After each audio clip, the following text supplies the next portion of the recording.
Oleh sebab itu kekristenan bukan cuma sekedar agama, melainkan kehidupan yang dipenuhi apa? Roh Kudus. Kalau kekristenan cuma sekedar agama, maka ya cuma sekedar hafal ayat firman Tuhan, ya. Hanya cuma sekedar tahu kisah-kisah dari Alkitab, tokoh-tokoh Alkitab. That's all. Cuman itu doang.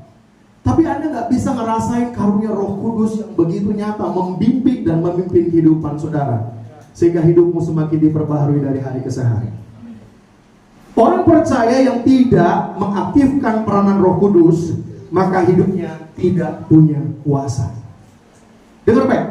Orang percaya, saudara dan saya, yang tidak mengaktifkan peranan Roh Kudus dalam kehidupanmu, maka hidupmu tidak punya kuasa.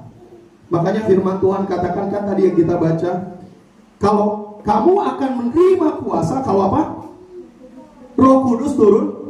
Kalau Roh Kudus tidak turun ke atas kamu, kira-kira ada kuasa? Kalau kamu nggak aktifkan kuasa Roh Kudus, kira-kira kamu punya kuasa? Makanya bahayanya kita kalau nggak dipenuhi. Kita percaya kita sudah dipenuhi Roh Kudus, tapi bahaya kalau kita nggak libatkan Roh Kudus dalam hidup kita. Apa yang terjadi ketika kita tidak melibatkan Roh Kudus? Kita mulai tidak punya kepekaan terhadap tuntunan Roh Kudus. Bagaimana kamu bisa dapat tuntunan suara Roh Kudus kalau engkau sendiri nggak menghidupi Roh Kudus itu dalam hidupmu? Yohanes 16 ayat 13. Tetapi apabila ia datang, yaitu Roh kebenaran, ia akan memimpin kamu ke dalam seluruh kebenaran. Sebab ia tidak akan berkata-kata dari dirinya sendiri, tetapi segala sesuatu yang didengarnya and besar, itulah yang akan dikatakannya, dan ia akan memberitahukan kepadamu hal-hal yang akan datang. Itu Roh Kudus. Ya, Roh Kudus sampaikan apapun yang ada dalam hati pikiran kita, bukan berdasarkan isi hatinya, tapi isi hati Bapa.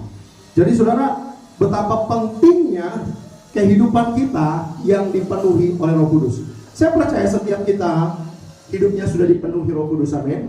Karena kita sudah menerima Dia sebagai Tuhan dan Juru Selamat yang hidup, maka Roh Kudus ada dalam hidup saudara dan saya. Tapi pertanyaannya, aktif nggak? Nah, oleh sebab itu hari ini penting bagi kita melalui karya kenaikan Yesus